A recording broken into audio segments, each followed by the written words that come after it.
Salut, c'est Laurent. Bienvenue sur le projet AVV Comestilab. Tu as envie de manger de bonnes et délicieuses tomates de toutes les couleurs et de toutes les formes pendant cet été? Alors ce tutoriel est fait pour toi. Concernant le semis de la tomate, le semis, c'est simplement le fait de prendre une graine et de la placer en terre ou dans du terreau de manière à faciliter la germination de nos plants. Au niveau de la temporalité, pour le semis de la tomate, il est écrit sur les sachets de semences issues de l'agriculture biologique, parce que c'est cela que nous utilisons, qu'on peut semer les tomates à partir de février. Alors, vous pouvez les semer en février, mais ça nécessitera plus d'étapes. Ce que je vous conseille, c'est quand même de patienter. La tomate fait partie des solanacées, mais dans la famille des solanacées, c'est une plante qui va germer relativement vite et quand même se développer assez rapidement.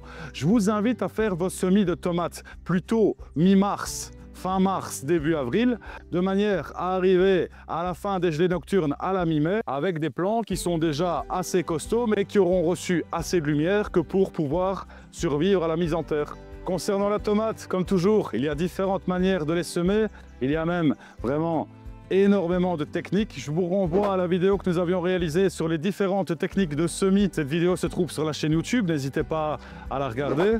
Nous pourrions les semer dans des alvéoles relativement moyennes, dans des petits pots, pas des pots trop grands au départ parce que vous allez voir il y a différentes étapes, ou alors en presse-motte. C'est quand même super intéressant quand on veut faire plusieurs variétés, quand même une bonne quantité de plants, ça dépend un peu de la taille de votre jardin, mais du coup ça peut être super intéressant. Nous ici c'est ce qu'on utilise parce qu'évidemment on fait énormément de plants de tomates ainsi que d'autres légumes, mais pour vous démarrer, je vous propose de faire simplement dans des alvéoles.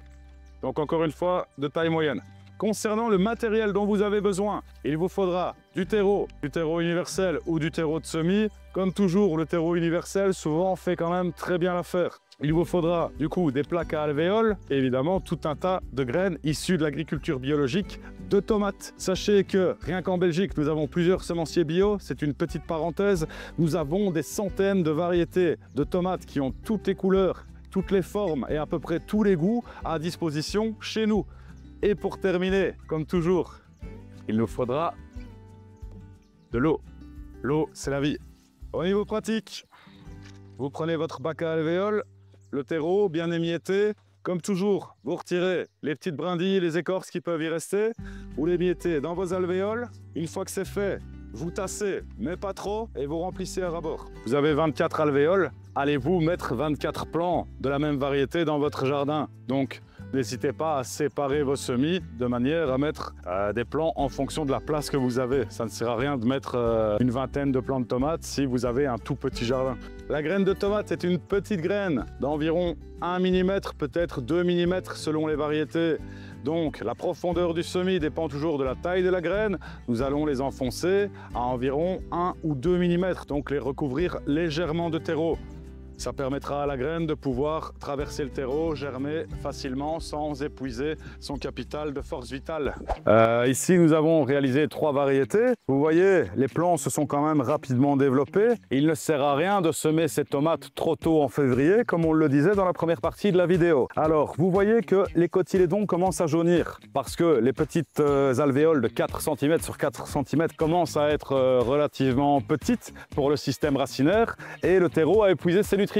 Comme les tomates sont des légumes qui craignent le froid, qui craignent le gel, nous ne les mettrons pas en terre avant le 15 mai, donc les seins de glace comme toujours. L'idée, ça va être de les rempoter, ça veut dire les mettre dans un contenant plus grand, de manière à ce que le système racinaire puisse se redévelopper. L'avantage avec les solanacées, que ce soit les tomates, les piments, les poivrons, c'est qu'il y a des petits poils tout le long de la tige et donc ces petits poils, en étant enterrés plus profondément, vont refaire des racines et fortifier le plant. Ça permettra de rempotage en rempotage successif, d'avoir des plants toujours plus gros, toujours plus forts et de pouvoir les mettre ensuite dans le jardin. Ici, vous voyez sur la motte, les racines commencent déjà à courir un petit peu partout, les feuilles commencent à jaunir. Il y a eu un petit stress d'arrosage, donc certaines feuilles ont séché, ça tombe très bien. On va pallier à ça en simplement prenant la motte, en la mettant au fond du pot et en recouvrant de terreau. Cette opération, vous allez devoir la répéter plusieurs fois jusqu'au 15 mai. C'est bien pour ça qu'ici, on ne sème pas trop tôt nos tomates, parce que mine de rien, ça a quand même une croissance relativement rapide. On a plus tendance à les faire fin mars, début avril, que février-mars, parce que du coup ici on a la chance de pouvoir les faire en serre froide avec un système Jampin qui nous permet un ratio chaleur-lumière qui est correct. Donc nous n'allons pas avoir des plants qui ont trop de chaleur mais pas assez de lumière et donc qui généralement ont tendance à filer derrière un appui de fenêtre, mais du coup ça nécessite malgré tout un rempotage. Ici nous aurons moins de rempotage à faire. L'intérêt de les semer un petit peu plus tard, c'est d'avoir moins de manipulation. Alors oui, les plants seront un peu moins grands que si on les avait fait plus tôt, mais du coup ils seront aussi moins fragiles parce qu'ils auront bénéficié de beaucoup plus de lumière. Comme toujours, on ne le répète jamais assez, n'oubliez pas d'étiqueter vos plants. On se retrouve avec un de nos nombreux plants de tomates. Ici c'est une tomate Black Cherry. Aujourd'hui on passe à la mise en terre de la tomate. Donc comme d'habitude, vous retirez délicatement le plant. Ici on voit que les racines se sont quand même déjà pas mal enroulées. On va pouvoir le mettre en terre. Pour ça, il y a différentes écoles. Certains couchent le plant, certains l'enterrent très profondément. Nous, on se prend pas trop la tête, on fait un trou, on met la tomate et généralement, ça fonctionne très bien. Nous sommes sur le grand moment de l'année, la récolte de la tomate. Ici, nous avons une tomate légèrement mauve. Vous allez voir, le fait de récolter la tomate, c'est vraiment quelque chose de simple. Il y a une jonction entre la tige de la plante et la tige de la tomate. C'est à cet endroit-là qu'on la casse. Ça nous permet d'avoir cette petite partie-là qui fera qu'elle moisira moins vite. Et vous avez vu la couleur de la tomate, d'où l'intérêt de partir du catalogue de semenciers bio de manière à avoir des tomates qui sont hors de celles que vous pouvez trouver dans le commerce.